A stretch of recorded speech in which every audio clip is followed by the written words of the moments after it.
Everyone, this is your instructor, Jim Pelletier for True North Bible Institute, and this is video number 5, an introduction to the Age of Pentecost. So we are looking at the third section. We've done the first two, entering Pentecost, prophetic Pentecost. Now we're looking at missional Pentecost, where prophetic Pentecost was what God would bring to pass, where entering Pentecost was the personal experience of Pentecost. In section 3, it is missional. Now it's the works that come out of it, how the gospel is actually transmitted. And this is an important series of chapters. There are 3 of them. We will look at chapter 7. And what should you look at in chapter 7? It's called Preaching That Works. Preaching That Works. You get a missional prototype here and a chart with that, which is the majority of this chapter. We talk about what's under the hood. So you are to look at what is under the hood. And that's really, what's the heart? Okay? What is the heart of the preaching of the gospel? Well, it's things like the master's purpose. It's a bunch of parts in there from the Father's heart, which should be inside of us, the heart of God in us. This is Acts chapter 2, verses 22 through 36. And the little blurb in here written, Missional Pentecost is a spirit-filled life devoted to being and making disciples of Jesus Christ. Then we have something really kind of provocative. It's kind of a strange thing to insert, but it's the place to insert it because we're focusing a lot here on Peter because Peter was the first to preach the New Testament full, clear gospel of Jesus Christ. He was allowed to do this. And so while we emphasize in chapter 7 what works in preaching, we want to look beyond it and to chapter 8, which is actually dealing with John chapter 21, the whole chapter. If you go to the book of John and you look at the book of John, you see that at the end of chapter 20, the book ends. And then chapter 21 seems to be an addendum. And John is very clear. Now remember, John's gospel was written by a 90 to 100-year-old apostle. The others were written when they were younger, when things were very fresh. This was what the Holy Spirit moved John to say at the end of his life. This is a different perspective on the gospel, and it deals with the deity of Jesus Christ and what had to be written down about that. It was written, and I'm almost quoting John word for word, so that you might believe. In chapter 21, we're dealing with how the disciples were prepared to do the work, ready for work. Preaching that works, how the preaching of the gospel actually works, the heart you have to have.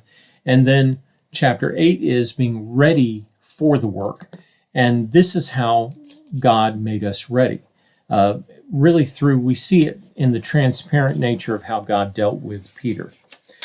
So you go into this and you find Peter, all kinds of information about Peter.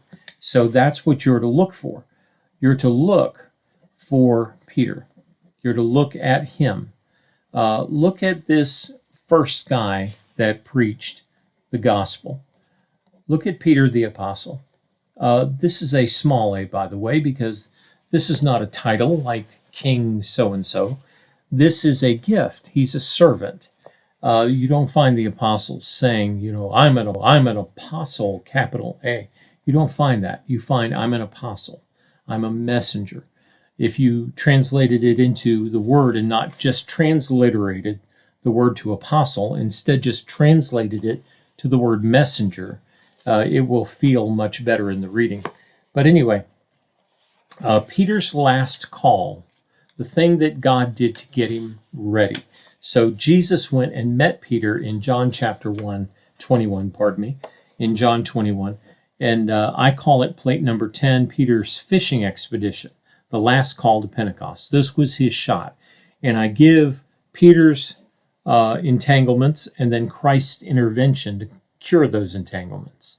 So you have Peter saying, I'm going fishing. He went back to his fishing business.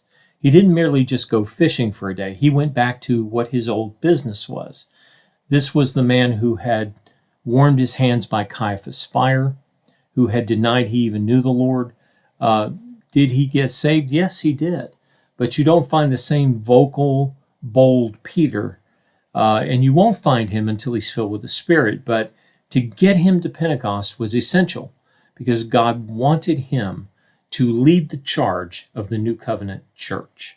And so you find in this, you want to look at Peter the Apostle, and then you want to look at Peter being led, being restored and led to Pentecost. So you want to get that. And you want to see how his leadership gift was actually leading others astray before that. So that is chapter number 8. It's a great chapter. Great chapter. Chapter 9 is doing the work. Doing the work. Now we're back in Acts 2, and we're at verses 14 through 42. That's a lot of verses. There's a lot of verses there. And you find preaching. You find the word. You find the kingdom. You find preaching the word. You find hearing the word. You find we must preach. So what you're looking for here is you're looking for the word that Peter gave. Look at the word. You want to find the context, which is very Hebrew at the time, very Jewish. So you want to look at context, and you'll want to look at content. The content of the gospel never changes, but the context will. And so the cultural references will. He speaks to things here that will resonate with people coming to celebrate the Feast of Pentecost. He's talking to people who understand what it is to be Jewish and what it is to be, to be Israel, to be Hebrew. And he addresses this. And so you want to be looking for that. You also want to look at how effectively the harvest was reaped. So you want to look at Peter's effectiveness. Okay, so want to look at the outcome. So this is effectiveness given him by God. There's a chart for it, and we find all kinds of details in that. So this is a very exciting little section, and I believe it does end with these 3 chapters. So we're going to stop right here, and we'll go into intro number 6 in a moment. So thank you. Intro number 6 coming up.